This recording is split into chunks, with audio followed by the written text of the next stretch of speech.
We had barely finished burying my wife when my son walked into the house carrying a suitcase and said bluntly, "Get out, this house is mine now." You know when someone treats you like you're already invisible? Yeah, that's when a family inheritance battle started, one he never saw coming. And he had no idea what he was about to find out. Before we continue, subscribe to the channel and let us know in the comments where you're watching from. My name is Robert Harlow. I'm 74 years old and I'm a retired accountant in Haven, Maine. I spent decades building a solid reputation in this small town, where everybody knows each other and your word means more than any contract. Linda and I were one of those couples you'd see walking hand in hand downtown. She ran a little home goods store that was a favorite among local housewives. We built our life brick by brick, no rush, no flash. Our philosophy was always simple. Work hard, be honest, and the rest takes care of itself. You know those values that seem outdated nowadays? Yeah, those were ours. Linda always said that the best things in life don't come for free. They come from effort and patience. We were the kind who saved every penny, not out of stinginess, but on principle. She had that simple wisdom of someone who grew up watching her parents fight for every little thing. Our house was modest, but it was ours. Our car was used, but it was paid off. Everything we owned came from our hard work, and that gave us a kind of peace no money can buy. That feeling of having built something real, you know? Over the years, we settled into a routine that fulfilled us. I kept doing accounting for a few local clients even after retiring. I liked staying active. Linda ran her store with the same care she gave our home. On weekends, we'd stroll through Haven's historic downtown, waving at neighbors, stopping to chat in the square. It was a simple life, but it was ours. We had time for each other, time to enjoy what we'd built. No rush, no pressure, just the satisfaction of having done things the right way. Patrick was always our only child, and I admit we may have been a little too devoted as parents. We always wanted to give him everything we didn't have: opportunities, education, unconditional support.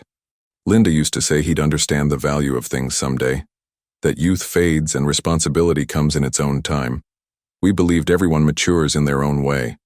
As the legal heir of the family, he'd have his chance to make his own choices when the time came. That's how we saw it.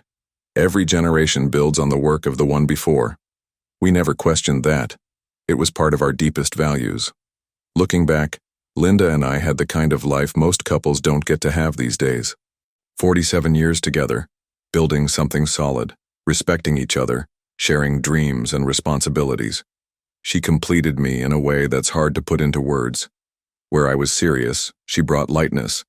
When she got worried, I brought calm. Our arguments were about silly things like what show to watch on TV or whether we should change the living room curtains. The kind of problems you have when you're lucky enough not to have real problems. At least that's what I thought at the time. Life has a funny way of turning things upside down, doesn't it? During the wake, something really bothered me. Patrick spent the whole time walking around the house, greeting the neighbors, but I noticed how his eyes scanned every room.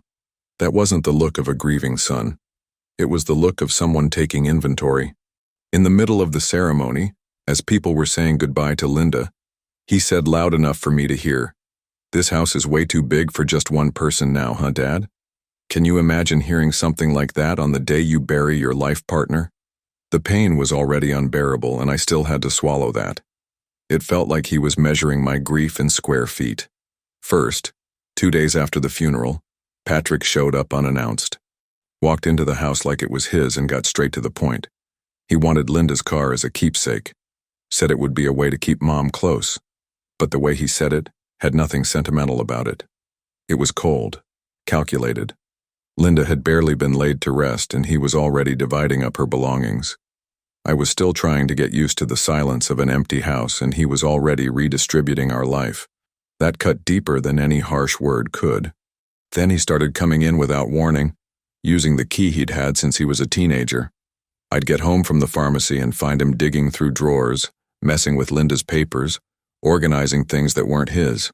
When I questioned him, he'd say he was helping get things in order. In order for what? For who? Linda had kept her drawers perfectly organized for decades. I knew exactly where every document, every keepsake was. And there was my own son, tearing apart her system like he was cleaning out a storage unit. Then came the attitude of acting like he owned the place. Patrick started helping himself in the kitchen without asking, opening the fridge, making coffee, even suggesting some improvements to the decor. He'd say things like, "When I remodel this place," or "I'll need to take this wall down." Remodel what? Take down which wall? Every suggestion felt like a stab. Linda had picked every piece of furniture, every wall color, every little frame with so much love. To him, all of that was just stuff in the way of his renovation plans. It was like our shared history had become debris to be cleared out. But the worst part was when he hinted that I should start looking for a place more suitable for my age. He said Haven had some really nice senior living facilities with activities and specialized care. He said this while measuring the living room with a tape measure he brought from home. Can you imagine that? Your own house being measured for renovation while you're still grieving? I just stood there watching my son plan my exit from the house where I'd lived for nearly 5 decades. At that moment, I felt like I hadn't just lost my wife. I'd lost the illusion that I even knew my own son. And it was on an ordinary morning that everything changed for good. Patrick walked into the house, and once again, without warning, carrying a suitcase and a few personal items. I was in the kitchen having my coffee when he showed up at the door, looked me in the eye, and said with a calmness that froze me, "This house is mine now, Dad. I think it's time you started making arrangements to find a more suitable place." He said it like he was doing me a favor, but his tone was final. Have you ever felt your entire world collapse from a single sentence? That's exactly what happened to me in that moment. The ground disappeared beneath my feet, and a chill ran up my spine. I stood there, cup trembling in my hand, trying to process what I'd just heard. My own son, a 43-year-old man, had just asked me to leave my own home. There was no argument, just the polite suggestion that I pack my things, as if I were a guest who had overstayed his welcome, as if 4 decades of life in that house meant absolutely nothing. The silence that followed was deafening, heavy like lead in the kitchen Linda had decorated with so much love. Patrick started unpacking his things like nothing had happened, hanging clothes in the closet that had been mine and Linda's, putting toiletries in the bathroom, rearranging the living room however he pleased. Every move he made was a statement of ownership. I just stood there, frozen, watching my own home being taken over right before my eyes. It was surreal, like watching a horror movie where you're the main character, but you can't scream. My voice had simply vanished, along with any sense of reality I still held about who my son truly was. When I finally managed to speak, I asked what legal grounds he had for such a sudden takeover. He laughed in my face, and said I was being dramatic, that the house would naturally be his anyway, and that I should accept the reality of my age. He went on about how it would be better for everyone if I moved into a place with proper care, and that I had a few days to get things in order. Like I was a child being sent to his room. The coldness with which he spoke about my future left me speechless, my own flesh and blood treating me like a problem to be solved, gently but firmly. At that moment, I swallowed hard and made a decision that would change everything. I didn't say a word, just watched in silence as he settled in. But inside, my mind was already racing. You see, Patrick made a critical mistake that morning. He assumed he knew everything, assumed he was aware of all the family's assets. But there are things a father keeps to himself, things a second home in the mountains can reveal at just the right time. Some lessons about ownership are only learned when it's too late to undo the damage caused by greed. I let Patrick believe he had won. Let him get comfortable, make plans, dream about his future renovations. Meanwhile, my mind was already 3 steps ahead, calculating every move like in my old accountant days. There are moments in life when you realize you knew people less than you thought, and moments when you discover you're stronger than you ever imagined. That morning, both of those moments hit me at once. The pain of betrayal mixed with a cold determination I never knew I had. In that tomb-like silence of the kitchen, watching my son turn my house into his house, a certainty started growing inside me like a flame that wouldn't go out. He had no idea what he was about to face. No clue about the documents I had tucked away, the assets he didn't know existed, the legal surprise waiting for him. Sometimes your greatest strength comes when you feel your weakest. Sometimes the most powerful revenge is the one no one sees coming. That's when everything changed, forever. I walked out of the house that afternoon pretending to be defeated, but inside something had shifted. Patrick thought I was hanging my head, accepting my fate like a resigned old man. What a mistake. 40 years working with numbers taught me one thing. There are always variables others can't see. As I walked through the familiar streets of Haven, my mind kicked into gear like in the old days, organizing information, analyzing possibilities. Patrick had made the most basic mistake of anyone trying to get the upper hand, assuming he knew all the cards his opponent held. But I had cards he didn't even know existed. The first thing I did was mentally review every important family document.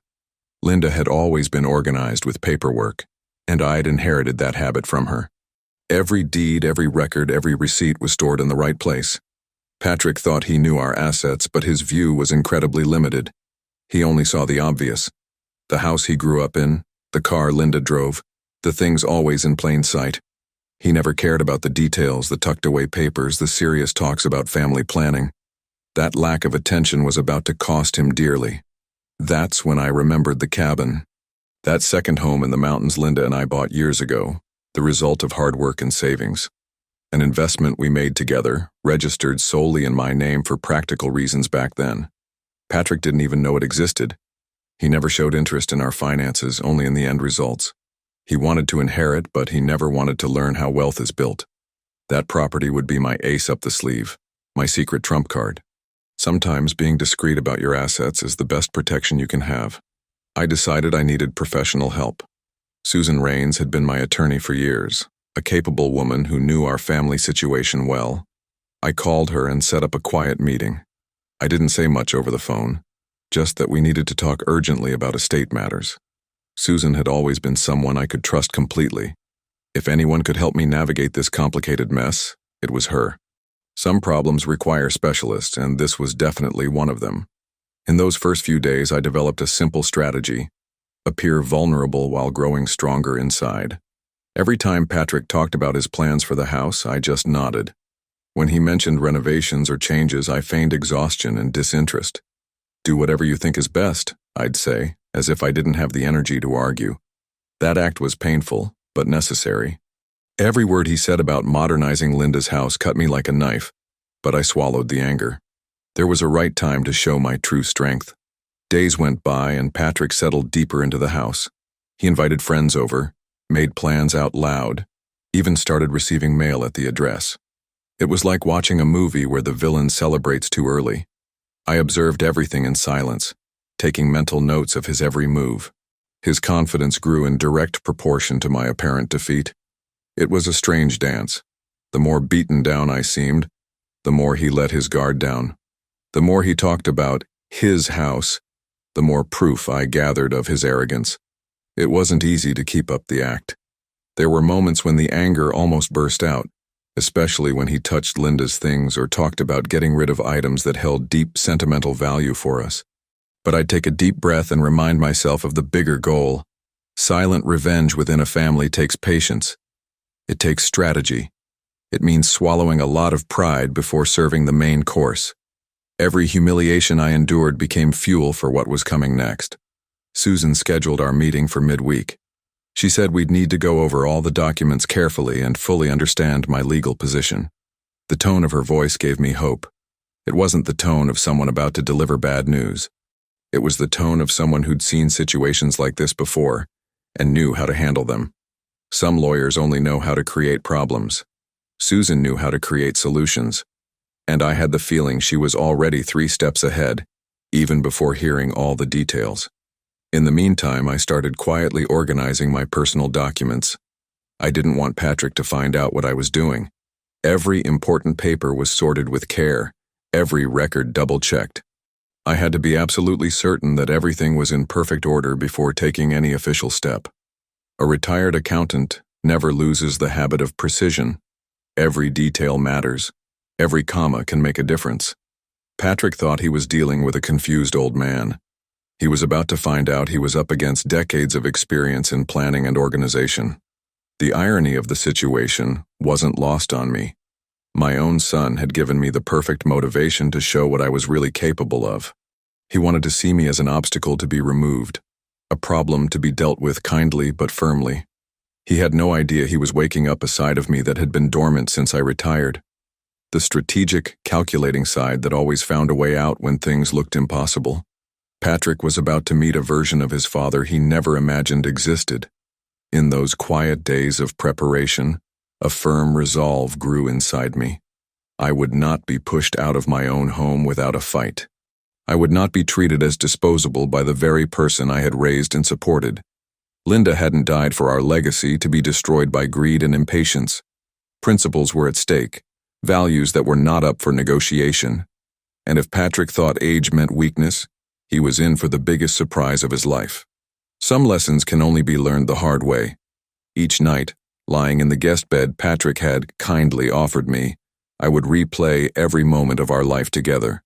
I searched for signs I should have noticed earlier, clues that the greed had always been there, just hidden. Maybe Linda had been right when she said I was too protective of him. Maybe we had shielded Patrick from consequences that would have taught him respect and responsibility. But it wasn't too late for one final lesson, and this one he'd never forget. In the days following our meeting at the law office, Patrick started acting like the house was truly his. The first thing I noticed was the morning noise. He had hired construction workers to assess the structure. Hard-hatted men walked through our living room, measuring walls, taking notes, talking about the potential for an open floor plan. I watched from the kitchen, pretending to read the newspaper, but I was tracking every move. Patrick spoke to them like an experienced homeowner, discussing budgets and timelines as if everything were already settled. The ease with which he took control both shocked and infuriated me. It was like watching someone redecorate your home while you're still living in it. Then came the removals. First, it was Linda's paintings, those delicate landscapes she had collected over the years. Patrick stacked them in the basement, saying they didn't match the modern aesthetic he planned to implement. Next was the old bookshelf in the living room, a piece Linda had inherited from her mother. "Takes up too much space," he explained to the movers as if I weren't even there. Every piece of furniture that disappeared felt like a chunk of our history being erased. I forced myself to stay calm, reminding myself this was only temporary.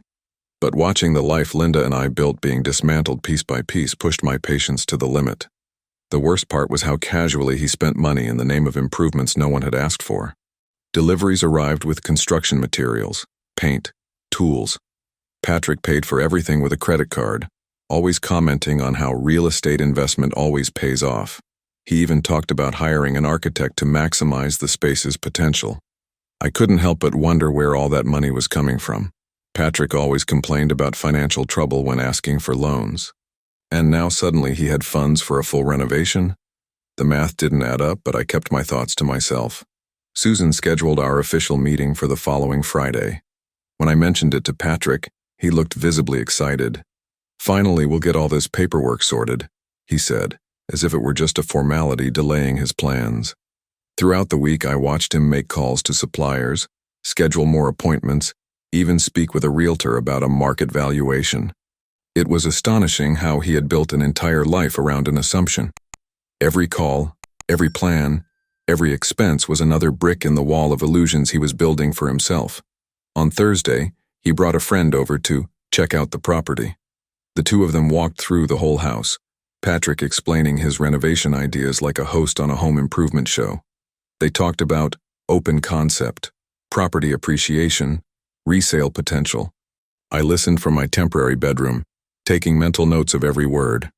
The friend asked technical questions, and Patrick answered with a confidence bordering on arrogance. It was almost comical. He talked about the house like an expert, yet never once cared about the documents proving ownership. He was selling certainty built on assumptions. The day of the meeting arrived. Patrick dressed like he was going to a major job interview, suit, tie, polished shoes. He mentioned how important it was to make a good impression on the professionals, as if Susan hadn't known us for years. On the way to the office, he spoke about his plans post-officialization, speeding up the renovations, maybe putting the house on the market in a few years, investing the profit in more properties. Every word was further proof of how he had mapped out my future without even asking me. I just nodded along, keeping my mask of resignation firmly in place. Susan's office had its usual formality. Shelves full of legal codes, framed diplomas, that serious atmosphere only a law office can create. Patrick greeted Susan enthusiastically, made jokes about finally making things official, even commented on the office decor. I watched his performance, impressed by how naturally confident he seemed. It was like watching someone rehearse for a play without realizing they were playing the wrong role. Susan responded to his comments with polite professionalism, revealing nothing in her expression. Susan arranged the documents on her desk with precise, deliberate movements. Every paper had its place, its role in the presentation that was about to unfold. Patrick settled into the main chair, clearly expecting to be the center of attention during the reading. He made a few comments about being eager to get everything sorted, as if it were just some bureaucratic formality delaying his plans. I quietly took a seat beside him, maintaining my role as the resigned bystander. The contrast between our expectations could hardly have been greater. He was waiting for confirmation. I was waiting for revelation. "Well," Susan said, shifting into her official tone, "let's begin with the reading of Linda's will." Patrick leaned forward, hands clasped, the posture of someone who believes they're finally about to hear what they always knew they would. The room went silent, with only the sound of pages turning and Susan's clear voice reading each clause of the will. I watched Patrick's face closely, seeing his expression shift as he realized the will only mentioned sentimental items, jewelry for a niece, books for the library, keepsakes for close friends. Nothing of real value, no property. The silence that followed the reading was awkward. Patrick blinked slowly, as if trying to process information that didn't make sense. "But what about the house?" he finally asked, his voice revealing the first crack in his confidence. Susan calmly closed the will and said, "Let's move on to the property records." Then she picked up a second folder, much thicker, and began arranging it on the desk. Every motion she made was intentional, almost ceremonial. Patrick watched closely, clearly trying to figure out where this meeting was going. Susan opened the folder and pulled out several official documents, deeds, records, certificates, papers Patrick had never seen or cared to look at. She laid them out in chronological order, briefly explaining what each one meant. Patrick tried to keep up, asking technical questions that only highlighted how little he understood about property law. It became clear he was starting to realize there were massive gaps in what he knew about the family's assets. The confidence he had brought into the room was now flickering like a candle in the wind. Then Susan paused, looked directly at Patrick, and said in her most professional tone, "And there's one more matter that needs to be addressed. There is another property." The words hung in the air like smoke. Patrick furrowed his brow, confused, glancing back and forth between Susan and me. "Another property? What other property?" The look on his face was like someone discovering that the map they'd been following left out key details. Susan gave a faint smile and said, "Let's get into the specifics." And that's when I knew. The real surprise was only just beginning. She opened the folder with deliberate movements and pulled out a deed Patrick had never seen before. "This is the property record for the main house," she said, unfolding the document on the table. "Dated 1993 when your parents made the purchase." Patrick leaned in to read, and that's when I saw his expression completely change. Susan continued in a firm voice, "The property is registered exclusively in the name of Robert Harlow." The silence that followed was deafening. Patrick looked at the paper, then at me, then back at the paper, as if trying to solve an impossible equation. All that arrogant confidence began to crack like thin ice under the sun. It was like watching someone realize the ground beneath their feet was actually quicksand. This can't be right," Patrick stammered, his voice completely losing its previous firmness. "You always lived together. The house was both of yours." Susan shook her head patiently. "Living together and having a registered property are two completely different things, Patrick. Your mother had residency rights as a spouse, but the title was always solely in your father's name." I remained silent, watching my son process a reality he had never even considered. 43 years of life, and he had never been interested in the legal aspects of the family's assets. He always assumed, never checked. Now he was paying the price for his own negligence. But the surprise was just beginning. Susan grabbed a second folder, even thicker, and opened it with the solemnity only seasoned lawyers can summon. "And there's one more matter," she said, pulling out new documents. "There is a second family property." Patrick frowned, confused. "Second property? What second property?" That's when Susan laid the deed to the mountain cabin on the table, along with all updated records and appraisals. The value was clearly marked, $487,000. The expression on Patrick's face is something I'll never forget. A mix of absolute shock and the slow realization that he had built his plans around completely inaccurate information. Patrick picked up the documents with trembling hands, reading each line like it was a code he couldn't crack. "Dad, you never told me about this," he muttered, his voice barely audible. It was my turn to speak, and the words came out with a firmness I hadn't shown in weeks. "You never showed any interest in our affairs, Patrick. It was always easier to assume than to ask." Susan continued explaining the technical details. As the legal heir, Patrick would have succession rights when the time was appropriate, but as long as I was alive, all decisions regarding the assets were mine alone. Reality was finally being laid out in its rawest form. Then came the moment I had rehearsed in my mind for days. I stood up from my chair, straightened my posture, and looked my son straight in the eye. "Patrick," I said with an authority I hadn't used in years, "you have 48 hours to leave my house. Your presence there from this point on constitutes trespassing, as the lawyers say." Susan confirmed with a nod, adding that she had already prepared the necessary legal documents in case we needed to involve the authorities. Patrick looked at me as if he were seeing a ghost. The gentle, passive father had vanished, replaced by someone he clearly didn't recognize. "And one more thing," I continued, feeling a cold, calculated sense of satisfaction. "All the costs for the renovations, construction materials, and changes you made to the house without my consent will be fully charged to you." Susan has already calculated the amounts based on the receipts we were able to track. Patrick visibly turned pale. All that showy spending, all that confidence in investing in the property, had now turned into a real immediate debt. The thousands of dollars he had spent thinking he was improving his house were now a bill he'd have to pay out of his own pocket. The irony was almost poetic. Susan opened a detailed spreadsheet with all the identified expenses: construction materials, labor, furniture removal, even the storage costs for Linda's belongings that he had taken out of the house. The total was over $15,000.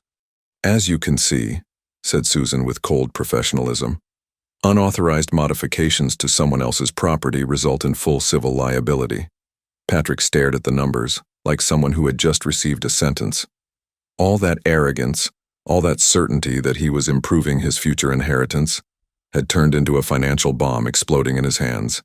"You can't do this to me," Patrick finally burst out, the mask of the respectful son falling off completely. "I'm your only son. This house will be mine anyway." That's when I showed the most ruthless side I had developed during those weeks of humiliation. "This house is mine as long as I'm alive," I replied with a coldness that surprised even me. "And after the way you treated me, I'm seriously reconsidering my will." The threat hung in the air like a sword of Damocles. Patrick realized he had lost much more than immediate control of the situation. He had lost any guarantee about his future. Susan followed up by explaining the legal implications of everything that had happened. The unlawful occupation, the unauthorized changes, even the way Patrick had presented himself as the owner to others could bring serious legal consequences. "You're lucky," she said directly to Patrick, "that your father is being generous by handling this within the family. Anyone else would have already called the police." The humiliation on his face was complete. In less than an hour, Patrick had gone from future homeowner to trespasser, from clever investor to confused debtor, from heir son to legal liability. The silence that followed was heavy as lead. Patrick looked back and forth between the documents, Susan, and me, as if waiting for someone to say this was all just a complicated misunderstanding. But there was no misunderstanding. There was only the raw reality of someone who had built castles in the air based on wrong assumptions. 48 hours, I repeated, glancing at my watch. "And I want all of Linda's furniture back in its original place before you leave." That was my final condition, non-negotiable. Those items carried the memory of someone I had loved for nearly half a century. I would not allow them to be treated like junk by someone who never understood their true value. When we left the office, Patrick was visibly shaken. He walked like someone who had been punched in the stomach and was still trying to catch his breath. In the parking lot, he turned to me one last time. "Dad, can we talk about this?" But I had said everything I needed to say. 43 years of talking, of patience, of second chances. The terms are clear, Patrick. 48 hours. And I got in my car, leaving him there, finally face to face with the consequences of his own choices. Some lessons in life come gently, others hit like earthquakes. Patrick had just lived through his personal earthquake. Driving back home, my home, I felt a mix of relief and sadness that's hard to describe. Relief for having regained control over my own life. Sadness for realizing I knew my son less than I thought. But there was also a deep and necessary sense of satisfaction. For weeks, I had been treated like I was disposable, like an obstacle to be gently removed. Now, for the first time in a long time, I felt like Robert Harlow. Not just Patrick's father, not just Linda's widower, but a man who knew how to defend what was his. Some victories have a bitter taste, but they're victories all the same. The 48 hours passed like a movie in slow motion. Patrick came back to the house, my house, on Saturday afternoon with a moving crew and his tail between his legs. There were no conversations, no attempts to negotiate, just the quiet work of undoing the mess he had created. I watched from the kitchen window as he supervised the return of Linda's furniture to its original places. Each piece going back felt like reclaiming a part of my history. The silence between us was so dense it cut through the air. It was the silence of a relationship broken beyond repair. When he was done and grabbed his bags, he looked at me one last time. I just nodded, wordless. Some wounds run too deep to be healed with apologies. In the months that followed, our contact shrank to polite greetings during casual run-ins around town. Patrick paid off the renovation debt in installments, like any regular debtor. There were no more visits. No more, "How are you, Dad?" phone calls. It was like we were two strangers who only shared a last name and a complicated history. Some neighbors would comment on our situation, always with that tone of someone who thinks they know more than they actually do. I just smiled politely and changed the subject. The silent revenge within the family had served its purpose. Patrick had learned the value of respect, but the price was our relationship. Sometimes when you teach too hard of a lesson, the relationship doesn't survive the learning. The house was quiet again, but it was a different kind of quiet than after Linda's death. It was the silence of peace regained, of control restored, of dignity reclaimed. I went back to walking through the rooms with the sense that every space truly belonged to me. Linda's paintings were back on the walls, the old bookshelf stood again in the living room, and every object once again told the story of our decades together. There was a deep satisfaction in knowing that no one could just walk in and decide my fate for me. At 74 years old, I had rediscovered my own strength. It was liberating to realize that age hadn't made me vulnerable, only more selective about who I share my vulnerability with. The mountain cabin became my weekend refuge. Linda and I hadn't gone there much in recent years, but now I rediscovered the joy of chosen solitude. It was different from the loneliness imposed by widowhood. This time I had sought it out. Sitting on the porch, looking at the landscape Linda and I had picked decades ago, I thought about how people can surprise us. For years I thought I knew my son completely. I found out I only knew the version of him I wanted to see. The reality was more complex, more disappointing, but also clearer. Some relationships survive disillusionment, others don't. Ours was in the latter group, and I had learned to accept that. My routine in Haven reshaped itself naturally. I went back to helping a few old clients, not out of financial need but for the intellectual pleasure. Working with numbers always calmed me, and there was something therapeutic about organizing other people's finances when my own life was finally back in order. Neighbors greeted me with renewed respect. The story had spread, as it always does in small towns, and I was now seen as someone who doesn't get stepped on. It wasn't a reputation I had sought, but I didn't mind it either. At 74, I found that I could still surprise people, including myself. There's a bitter irony in everything that happened. Patrick wanted to inherit our estate, but he lost something far more valuable, a father's trust and unconditional love. He tried to speed up the natural course of life and ended up stopping it altogether. Now when I think about my will, it's no longer as simple as it once was.